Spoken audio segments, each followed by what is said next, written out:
Kitchenette! Welcome back mga ka-kitchen! For today's video, gagawa tayo ng DIY Twitter cake.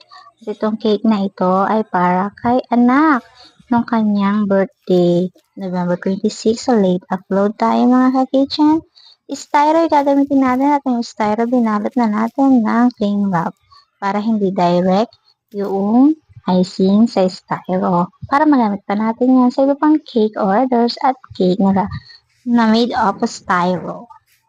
So, dalawang klase ng styro yung aking ginamit. Isang size 8 by 3 at isang 6 by 3. Ay, 4 by 3 pala. Lagyan natin ng stick yung styro na inilagay natin sa board para hindi magalaw, madaling magpakinis at hindi mawala ang misplace yung styro kasi napakagaan yan. So, kailangan natin lagyan ng stick para hindi siya magalaw. So, tuloy natin yung excess. Ayan, hindi na yan maaalis sa board kapag nilagay natin at pinakinis natin yung icing na ilalagay dyan. Dumako tayo dito sa acrylic na ilalagay natin sa ating cake. So, after nung size ng styro na 8 by 3, lalagyan natin yung acrylic na size 6 by 3. So, sa acrylic, nilagay natin yung mga toys ng Roblox. Ayan. Tapos ngayon, lalagyan natin ng lights, LED lights. So, ito yung second tier ng ating pinaka-cake. So, acrylic lang yung ginamit natin dito kasi nga nilagyan natin ng design. So, ang pinaka-design niya is yung sa loob, yung mga toys at saka yung LED lights. O, diba? Social. Ganun lang kasimple yung ating ginawa dito sa ating acrylic. Yan, mga toys at LED lights. So, dumaka naman tayo dito sa ating icing. Sa ating styro cake na lalagyan ng icing. So, ganyan siya. Susunod siya sa size ng 8 by 3. Bago yung ating last tier. At ito na yung ating pag-icing. So, gumamit ako ng piping bag. Yan. At saka ako nilagyan ng icing para mas madali.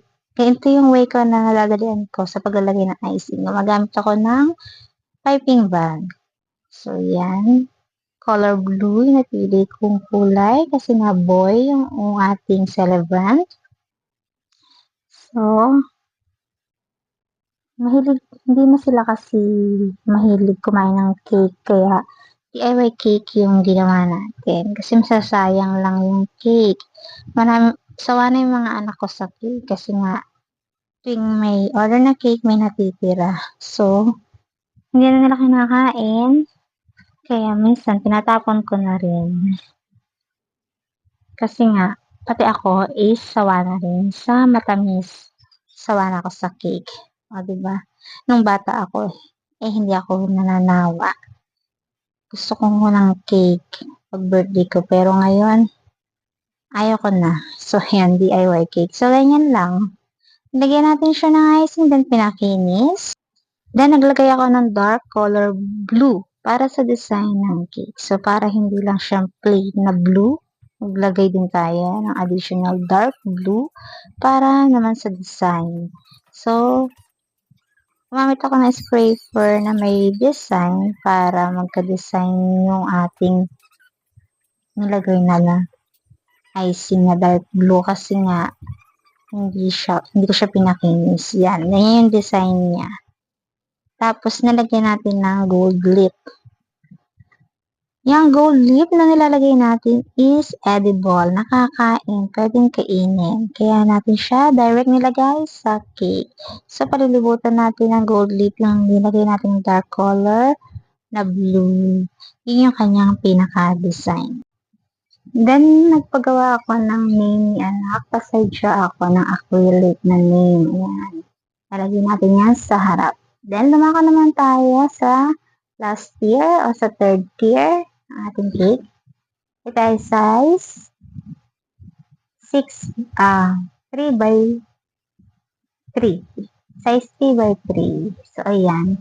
Hindi ko na napakita kung paano ko siya kinover ng icing kasi nga Parang yung kanina lang sa size 8, ganun lang siya i-cover. Then, ayan, gumamit ako ng printable toppers dito. Actually, tinanggal ko din yan kasi ang nilagay ko na lang para mas maganda at mas elegant tingnan is yung number toppers na lang ng age niya. So, skip na natin to.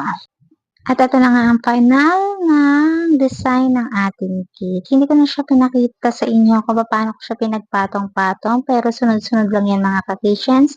8x3, 6x3, and 3x3 na cake ng size niya. Kasunod-sunod. At naglagay lang ako ng mga toppers na balls. Yan, toy balls yan, cake balls. Para habang umiikot, yan, meron din siyang design. So, ito sa umiikot na yon, bumili lang ako ng turntable na di battery. Hanggang dito na lang. Magkita-kita tayong muli sa next cake decorating videos. Don't forget to like, follow, and share. Thank you mga ka-kitchen. Thank you for watching. J and J, Jabez and Jacob Kitchenet.